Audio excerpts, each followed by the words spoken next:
Welcome to my YouTube channel math with magician Abhi. Today I am going to start class 11th math MCERT chapter first set. बच्चों, इसको toughest chapter माना जाता है नहीं, लेकिन लोग ऐसा कहते हैं। चलिए हम स्टार्ट करते हैं। सेट है क्या? तो पहला हमारा क्वेश्चन राइज होता है,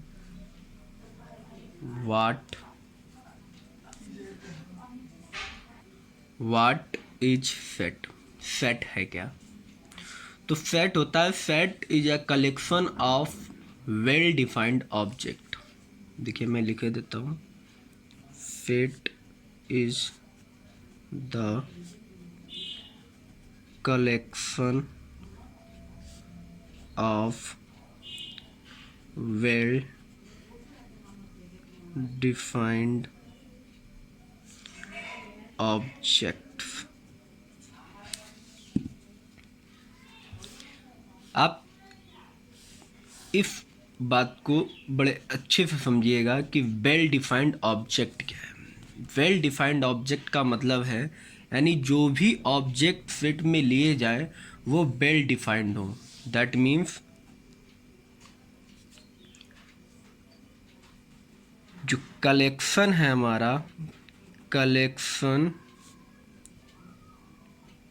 should not change to person to person.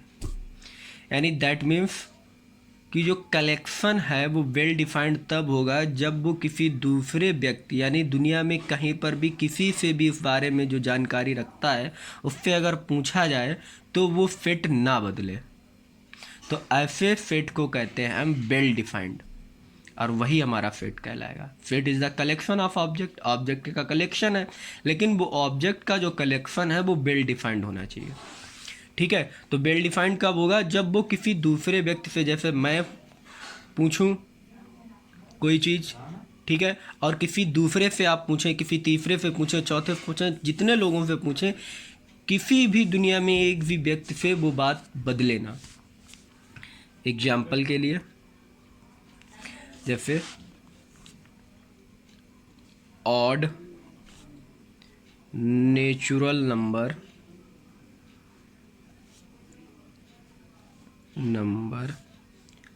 Less than 10। तो 10 से छोटे नंबर कौन है? That is odd number. 10 से छोटा नंबर है 1, 3, 5, 7, 9। अब आप किसी से भी पूछेंगे तो वो केवल यही आंसर देगा जिसको ऑड नेचुरल वाले नंबर के बारे में जानकारी है। उससे अगर आप किसी से भी दुनिया में पूछेंगे कि ऑड नेचुरल नंबर जो 10 से छोटे हों, तो आंसर एक ही होगा, 1, 3, 5, 7, 9। यानी ये चेंज नहीं होगा। तो ऐसा कलेक्शन क्या कहलाएगा? हमारा वेल डिफाइंड। ठीक है, एक और एग्जांपल लेते हैं। जैसे the vowel in English alphabet. The vowel in English alphabet क्या होता है? That is A, E, I, O, U। क्या इसको चेंज किया जा सकता है? नहीं। वॉवेल यही है, यूनिवर्स में ये ट्रूथ है। ठीक है, तो जो सबके लिए सही बात है, यानी स्टेटमेंट जो सबके लिए सही है, जिसको बदला नहीं जा सकता, वो हमारा वेल डिफाइंड। तो ऐसे वेल डिफाइंड का कलेक्शन हमारा कहलाता है सेट। एक एग्जांपल ऐसा ले के दिखाते हैं जो उसमें वेल डिफाइंड ना हो। तो जैसे collection of all smart boys in class. अब ये वेल डिफाइंड नहीं है। क्यों नहीं है वेल डिफाइंड? क्योंकि किसी एक व्यक्ति के या एक बच्चे के हिसाब से वो 5 लड़के कोई और हो सकते हैं, और किसी दूसरे बच्चे के हिसाब से वो 5 लड़के कोई और हो सकते हैं जो स्मार्ट हो। तो सबके लिए ये स्टेटमेंट अलग अलग है। ठीक है, दूसरा एक एग्जांपल ले सकते हैं, कलेक्शन ऑफ 5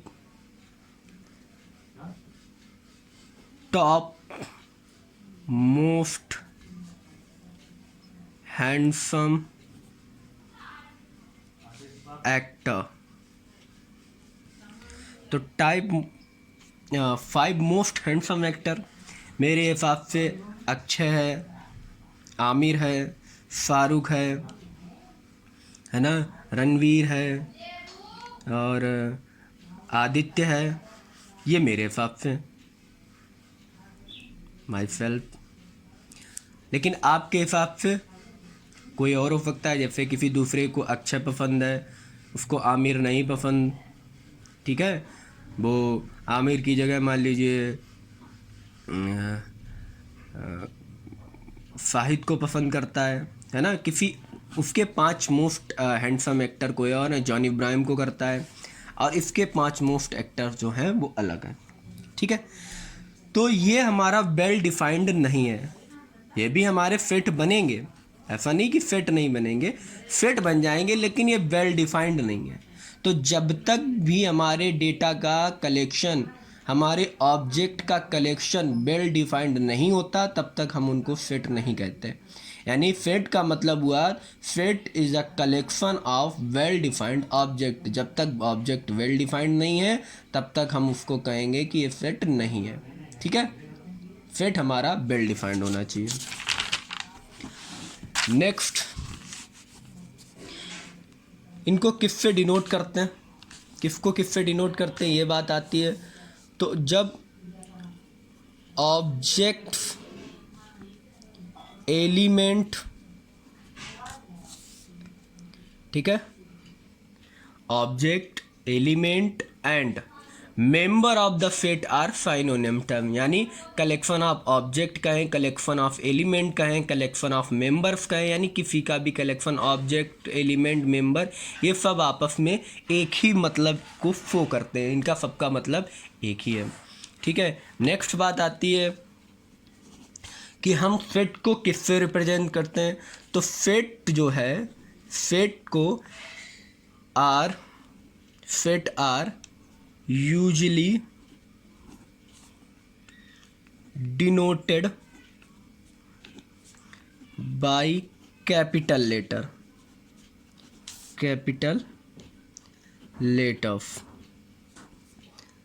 जैसे A, B, C, D, X, Y, Z etcetera.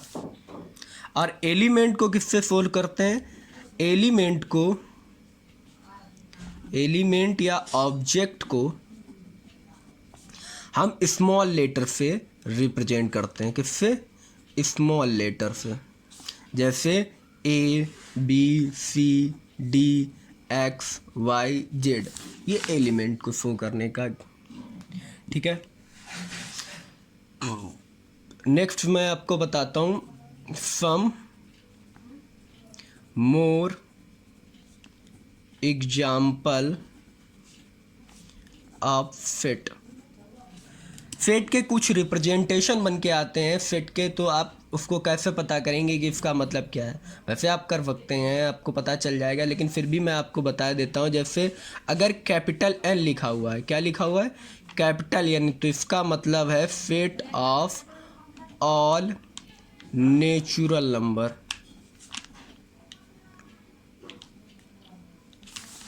ठीक है। इसी तरीके से Z लिखा हुआ है तो इसका मतलब है फिट ऑफ इंटीजर, ठीक है। Q लिखा है fit of all rational number, ठीक है। R लिखा हुआ है, R डिनोट करता है फिट ऑफ रियल नंबर को, रियल नंबर, ठीक है। N पॉजिटिव लिखा हुआ है तो इसका मतलब, नहीं N तो पॉजिटिव ही रहेगा।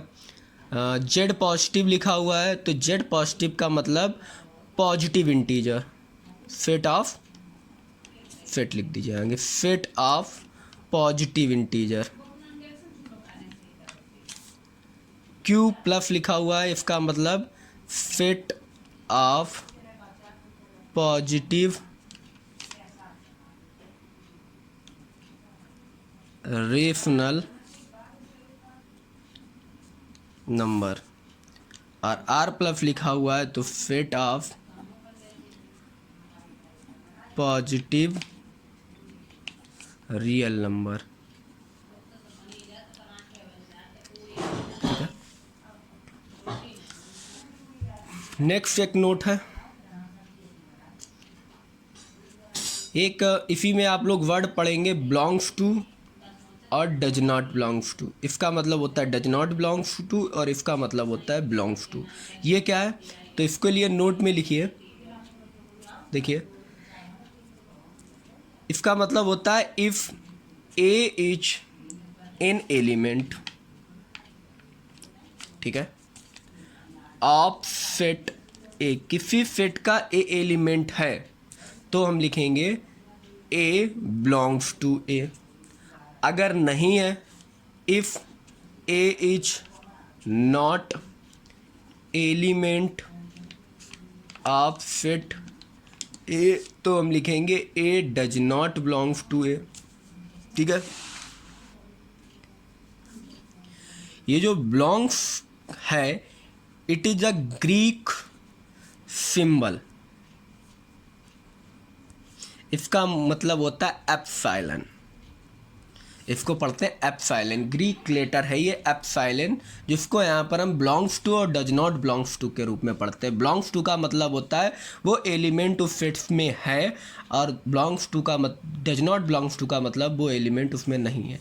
जैसे एग्जाम्पल के लिए मैं एक सेट लिख देता हूँ एन, नेचुरल नंबर का, तो 1 2 3 4 5, तो अगर मैं लिखूं कि 1 इज बिलोंग्स टू एन, यानी 1 वो एलिमेंट है जो सेट एन के अंदर है, 2 बिलोंग्स टू एन यानी 2 वो एलिमेंट है जो एन के सेट के अंदर बैठा हुआ है, 3 बिलोंग्स टू एन यानी 3 वो एलिमेंट है जो एन के अंदर बैठा हुआ है। लेकिन अगर मैं लिख दूँ -1 तो -1 does not belongs to N, यानी -1 इसके अंदर नहीं है। अगर मैं लिख दूँ 1/2 तो ये does not belongs to N, क्योंकि ये 1/2 कैपिटल एन के अंदर नहीं है। ठीक है, there are 2 method of representing a set, यानी सेट को रिप्रेजेंट करने के 2 मेथड होते हैं। पहला रोस्टर फॉर्म, रोस्टर फॉर्म, और सेकंड है हमारा सेट बिल्डर फॉर्म।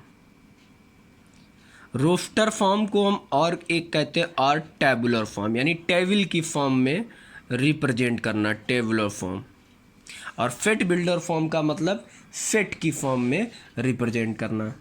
तो रोस्टर फॉर्म क्या होता है, roster form, all the element of a set are listed, all the elements of a set are listed, the element are being separated by commas and enclosed with bracket। ये इसका मतलब है, यानी tabular form या roster form का मतलब होता है किसी भी सेट को टेबल की फॉर्म में रिप्रेजेंट करना। अब ये देखिए टेबुलर फॉर्म में है, तो किसी भी को, जो मैंने डिफिनीशन को पढ़ी उसके अकॉर्डिंग समझ लीजिए, all the elements of a set are listed, the element are being separated by commas, सबको कॉमा से सेपरेट किया जाएगा और उनको एक करली ब्रैकेट के अंदर इनक्लोज किया जाएगा। तो इस फॉर्म को कहते हैं हम रोस्टर फॉर्म या टेबुलर फॉर्म। ठीक है, दूसरा जैसे हम इंटीजर्स ले लेते हैं, इंटीजर्स के हिसाब से, तो जेड एक सेट हो जाएगा -... डॉट डॉट -3 -4 -2 0 1 0 और 1 2 डॉट डॉट करते हुए ये एक सेट हो गया जो टेबल की फॉर्म में है, तो ये भी एक रोस्टर फॉर्म है। यानी किसी भी को टेबल की फॉर्म में, किसी भी सेट को टेबल की फॉर्म में रिप्रेजेंट करना क्या कहलाता है? रोस्टर फॉर्म कहलाती है। एक इसके लिए नोट लिख लीजिए, if it may be noted that while writing the set in roster form, जब भी रोस्टर फॉर्म में हम किसी को लिखते हैं तो एलिमेंट जो होते हैं, elements is not generally repeated.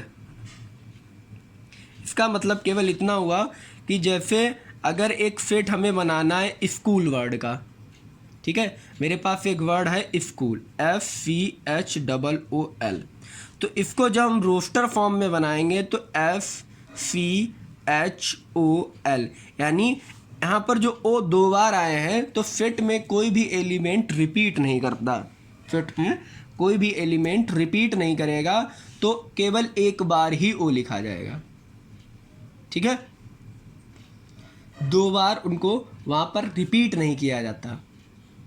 Next हमारा आता है सेट बिल्डर फॉर्म। तो मैंने डिफिनीशन लिखी है, all the element of a set passes single commas property which is not passed. यानी अगर जैसे एक सेट लिखा हुआ है रोस्टर फॉर्म में AEIOU, तो सबसे पहले आपको रिकॉग्नाइज करना ये है क्या।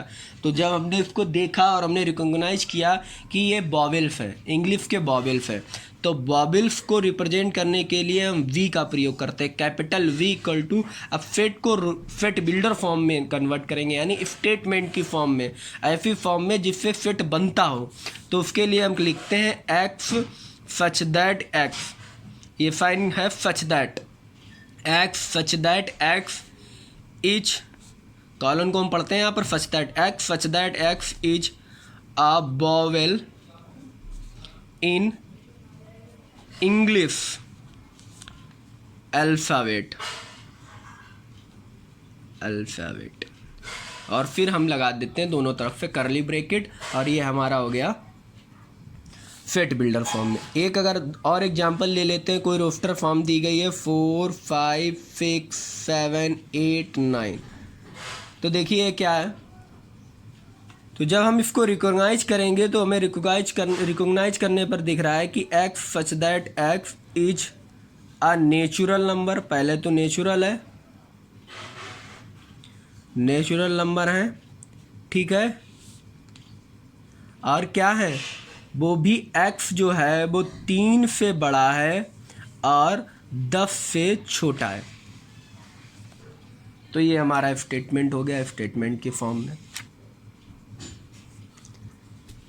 और एग्जाम्पल आपके लिए लिखते हैं, जैसे आपके पास क्वेश्चन आएगा, write the solution set of the equation x square plus x minus 2 equal to 0। तो इसको अगर सॉल्व करेंगे तो x square plus 2x minus x minus 2 equal to 0, x common लेते हैं, x प्लस 2 माइनस का 1 कॉमन लेते हैं, x प्लस 2 इक्वल टू 0, तो x प्लस 2 और दूसरा आता है x माइनस 1। इस तरीके से इसके सोल्यूशन निकल के आते हैं माइनस का 2 और प्लस का 1।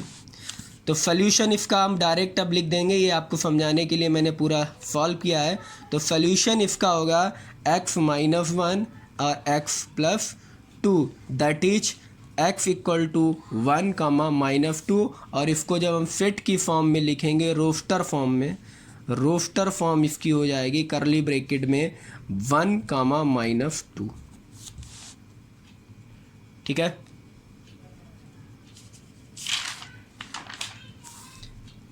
और एक क्वेश्चन एग्जाम्पल देख लीजिए, क्वेश्चन देख लीजिए, कह रहा है राइट